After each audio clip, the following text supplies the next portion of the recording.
Well, moving to Bundaberg was a big step for me because I left a lot of my family in Brisbane. But joining St Andrews, making new friends, it became the central part of my life, and especially now as Will and I are celebrating 60 years of marriage in St Andrews Church, Bundaberg.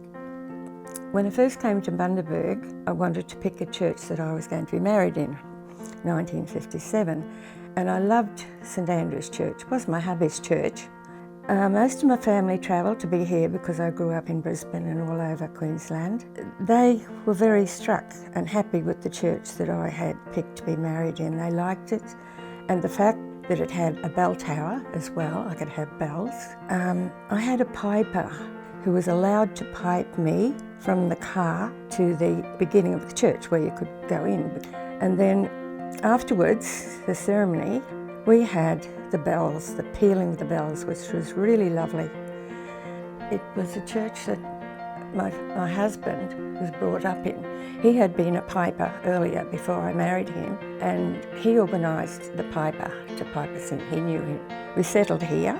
I joined the choir, and all our children were all baptised there in the church and grew up in the youth groups, and we all became involved in growing up in the congregation.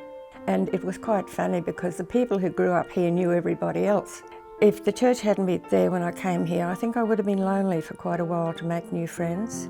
And it would have been, you go to a church and you get to know everybody, and then you branch out. So there's a lot of choir members that I know. I'm still singing, and a lot of them are still singing. So there's so many happy memories there. They were beginner memories for me in my life as a married person. St Andrews has more of the memories that I want to keep with my children growing up.